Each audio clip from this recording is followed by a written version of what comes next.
Hey everyone, I'm sorry I haven't posted or uploaded anything in a while. Been dealing with some internet issues and assignments at the same time. So, as you know from the title, I have been in some kind of fraud thingy with my editor.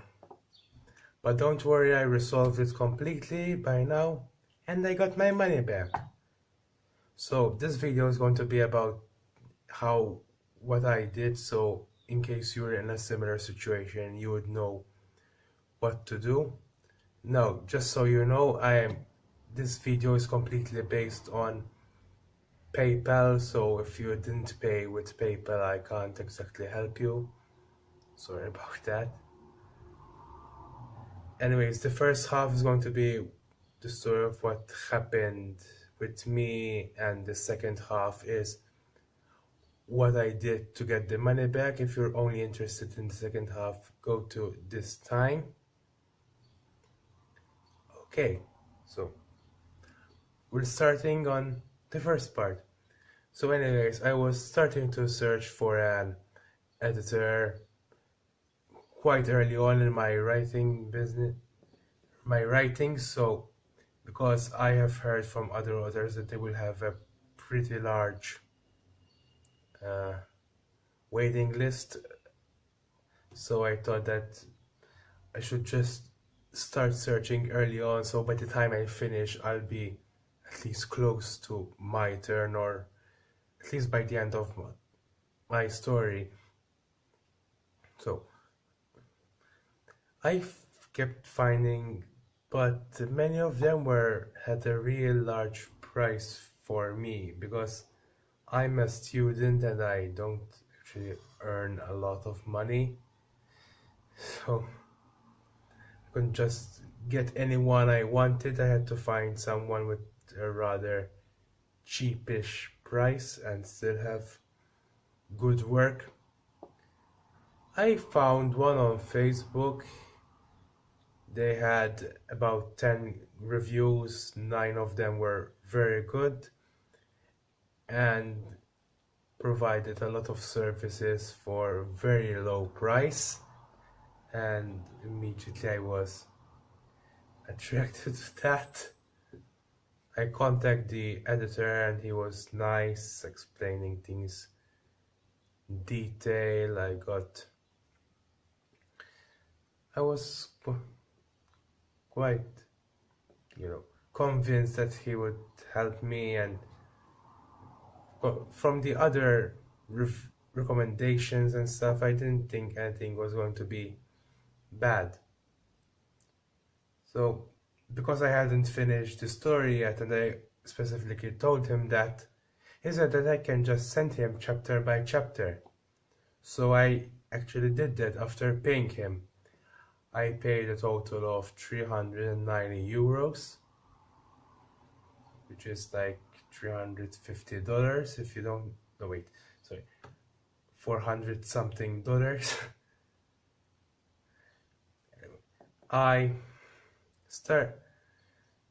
When he said that he'll finish it in 3 days, I was thinking that it's going to be quick. So after 5 days, I was starting to wonder why he hasn't sent the chapter yet. He had a bit of problem, so I said, take the time you need. And then he kept saying a deadline, and he continuously misses the deadline, never tells me why, and I have to contact him. So after 3 weeks, you get a bit fed up. Everyone has their breaking point, and I said, if I don't get them by 3 days or whatever I said, I'm going to ask for my money back. And he was, okay, I'll send them. He actually did. I didn't find a lot of mistakes, which confused me because since I'm a first-time author, I expected to have more corrections. So I sent him the next chapter, and I sent the first chapter to my friend who also is helping me out, and he found that much more mistakes than the editor did, which symbolizes the fact that he barely read it at all or something. He wasn't doing good work, he was continuously making up excuses. So when I sent him the other chapter, I said that I wanted it done in about 5 days. I set the deadline straight, but he didn't. So I didn't give him another chance. I immediately said that I want the money back, and he didn't reply. Almost obviously, he wouldn't reply.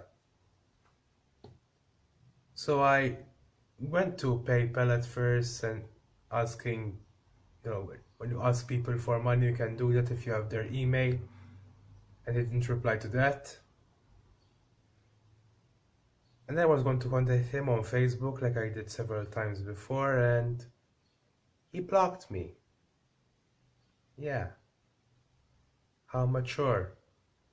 He did something wrong and he blocked me. So I had decided to escalate this to a PayPal.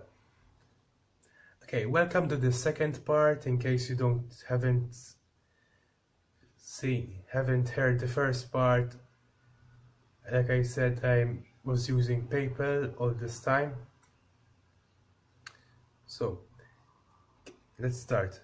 First, you can begin by asking for money through PayPal, like sending them through an email if you have their email address, saying that you want this amount of money and optional for this reason. Now let's say they don't respond to that. You can actually go to a resolution center and file a dispute. Giving them the reason why you're filing a dispute to the person you're sending it. You have to mention that, for example, it is because item was not as described.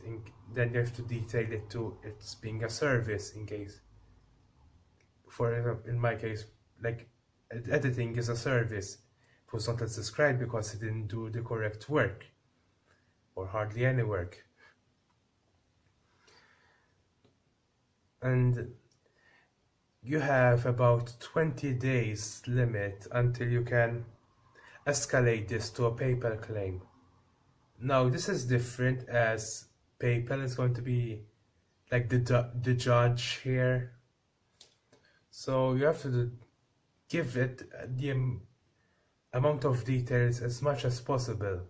I did explain everything in the message, and then they will send this to the editor, and he'll have about 10 days to give them evidence on his side that he, for example, did not fraud, which he did. In my case, he didn't give them any reply at all, and when you don't give them a reply, PayPal immediately puts the case in my favor and sends me the money. So I won. But in case they do send the support of evidence that they did not have this fraud or whatever, the cases usually are fixed by 30 days most of the time, so it's not going to be a long time until you get your money back. And I wish you good luck, and I hope this doesn't happen to you. And I hope this video has helped you in case it sadly happened to you. I haven't been writing this week because of my assignment, as I've said, and I'm hoping to continue writing very soon. So goodbye and good luck to all of you. Cheers.